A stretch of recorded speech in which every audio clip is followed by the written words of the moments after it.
Bienvenue dans l'Instant Animal, le podcast qui vous connecte au cœur du lien entre l'animal et l'humain. Je suis Laurence, communicante animalière et naturopathe pour les animaux.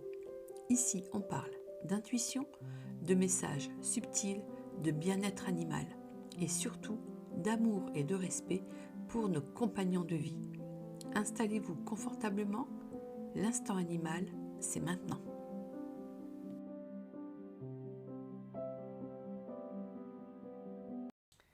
Ça y est, on vient de passer Halloween et on entre dans la période des fêtes de Noël. Bon, chaque année, c'est la période qui m'énerve le plus avec le mois de juillet. Donc du coup, comme on n'est pas encore en juillet, j'ai décidé de faire cet épisode pour parler un petit peu de ce qui m'énerve en cette fin d'année avec nos animaux. Ce qui me serre le cœur, en fait, c'est de voir des animaux qui sont déguisés, qui sont colorés, qui sont mis en scène pour la photo parfaite. Aujourd'hui, évidemment, je te parle en tant que communicante animalière, je suis formée en naturopathie, mais je choisis aussi de te parler en tant qu'humaine qui choisit de mettre en avant le bien-être avant l'esthétique. Alors, mon intention, on est d'accord, c'est pas de te culpabiliser, mais j'ai envie d'ouvrir une réflexion qui soit honnête et qui soit utile. Pourquoi ça pose un problème, les déguisements? En fait, tu vas te dire, oui, non, mais Laurence, tu es là, tu es en train de nous faire ta moralisatrice, mais en fait, c'est pas gênant hein, de déguiser son animal. Au contraire, c'est tellement mignon. Et puis, ils ont l'air d'être tellement heureux, tellement contents que, franchement, là, tu es en train de nous faire un épisode pour nous prendre la tête. Bah, en fait, je sais pas si je suis là pour te prendre la tête, mais ton avis, je vais en avoir besoin juste après. Parce que, ben déjà, les costumes, il faut savoir que ça peut quand même sacrément restreindre le mouvement de nos animaux. Ça va dérégler la thermorégulation, donc ça va provoquer une surchauffe. Et puis, ça peut masquer les signaux corporels dont l'animal se sert pour communiquer avec nous et avec ses congénères. Au-delà du côté cute, la vraie question est à qui cela sert-il?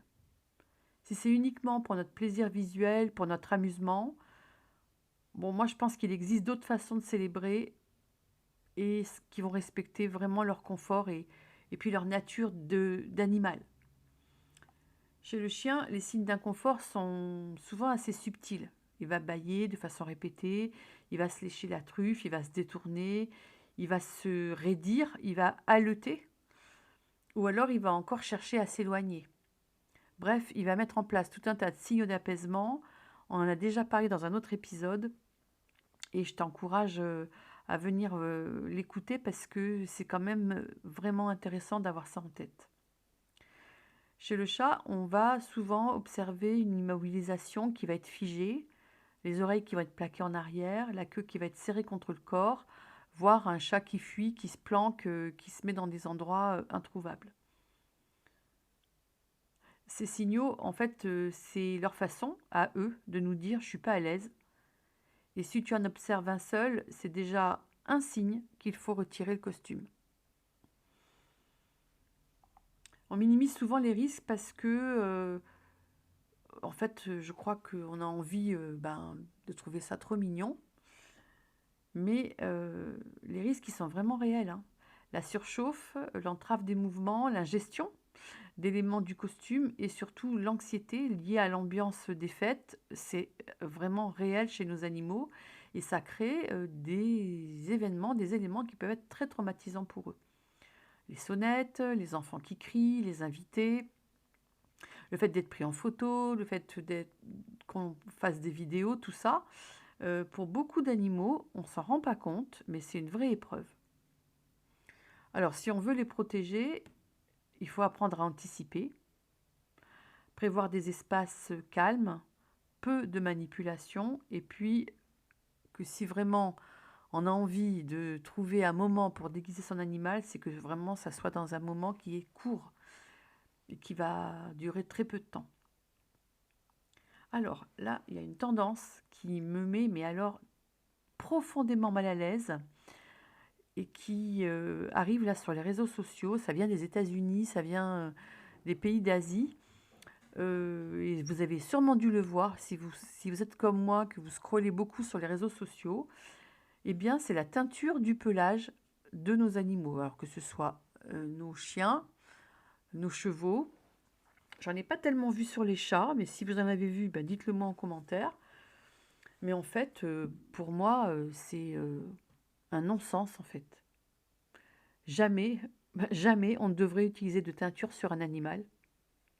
Ces produits, ça peut brûler la peau, ça peut provoquer des allergies, une intoxication, s'ils arrivent à se lécher pendant le temps de pause, parce que ça aussi c'est un temps de pause. Hein. Vous qui avez fait des teintures pour les cheveux, vous savez que c'est long. Et même les produits dits sans danger ou bio, ou c'est pas neutre en fait. Et puis l'animal, lui, il peut pas vous dire ouais, je suis ok, c'est ce que j'ai envie de devenir rose ou vert ou violet ou ressembler à une licorne. Il n'a pas son mot pour consentir à ça. Il sait pas du tout pourquoi on lui fait ça. Et pour lui, c'est comme une violence en fait. Donc moi, ma question, c'est pourquoi est-ce qu'on le fait si c'est pas pour nous? En tout cas, c'est pas pour eux. Alors évidemment, moi, je mets pas tout dans le même sac. Et je suis sûre que vous avez déjà commencé un peu à réfléchir à ce que je vous dis depuis le début de cet épisode.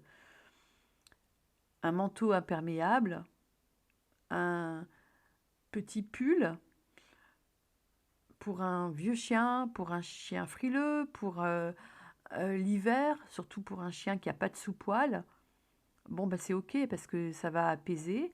Il y a même des habits qu'on peut mettre aux animaux un peu anxieux qui vont leur faire se sentir en sécurité. Et ça, c'est ok. Et même les bodys qui sont post-opératoires, ça, c'est utile. Alors moi, j'ai déjà eu des chattes, puisque j'avais un petit élevage de chats, vous le savez, qui ont eu à des moments des bodys. Et ben, même ça, on le faisait parce que c'était mieux que la collerette. Franchement, elles n'en pouvaient plus. Les animaux, ils ont besoin de sentir leur poil. Ils ont besoin de sentir, de se lécher. Et lécher un body, pour l'avoir vu, c'est pas pareil que lécher ses poils pour un animal. Lécher un pull en laine ou quelque chose comme ça, c'est pas du tout pareil en fait. Le but, c'est de les protéger, c'est de les soigner, c'est de les rassurer dans ce cas-là. Un déguisement, lui, ça n'a qu'un but esthétique. La différence pour moi, c'est l'intention et le respect du confort de l'animal que l'on va mettre. Alors, comment est-ce qu'on peut faire autrement? Bon, évidemment, on peut décorer la maison, on peut créer un petit coin photo avec une lumière douce, un joli fond, offrir des friandises qui sont adaptées.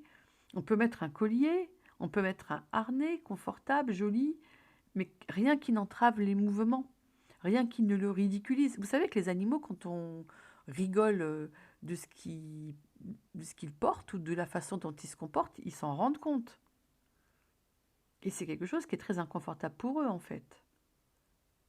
Et attention à ne pas faire d'anthropomorphisme. Je tiens vraiment à parler de ça parce que l'anthropomorphisme, c'est quand on donne des sentiments humains aux animaux.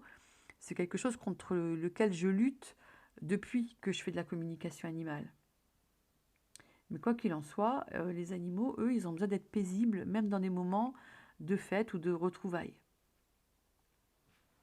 Alors, si tu as déjà posté une photo de ton animal déguisé, c'est pas grave. Vraiment, c'est pas grave. Moi-même, mes chiens ont des pyjama dogs. Et quand je les sors, il y a un de mes chiens, Gaspard, celui qui est blanc et noir. Il adore, il court, il est trop content de le mettre. Mais il est aussi trop content quand je le lui enlève. Parce qu'il a besoin de sentir sa peau. Il a besoin de sentir l'air sur ses poils. Donc, c'est pas grave en fait. Et l'idée n'est pas de culpabiliser qui que ce soit. On apprend aussi de ses erreurs, on évolue. Et aimer, c'est aussi se remettre en question. Et remettre en question ce qu'on croyait amusant. Qui aime être ridiculisé? Personne. Et moi, quand je vois des chiens sur les réseaux, ok, c'est drôle, et qui portent des pulls et qui ont l'air, je sais pas, d'être des... on les voit avec des couteaux, d'être des espèces de serial killers. Bon, c'est marrant, mais ça dure un temps, quoi. Enfin, j'ai l'impression de faire un peu ma rabat-joie. Et du coup, ça va vraiment m'intéresser que vous me disiez ce que vous en pensez dans les commentaires.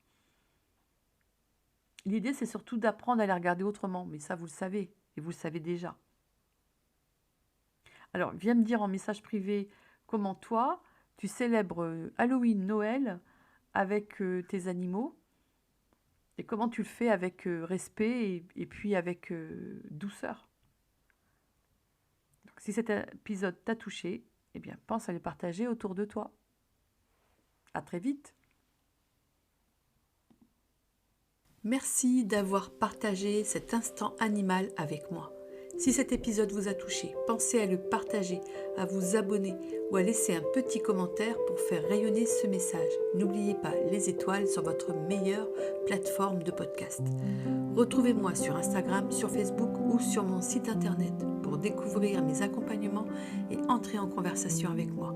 Et d'ici là, prenez soin de vous et de vos animaux et continuez d'écouter ce que le cœur a à vous dire.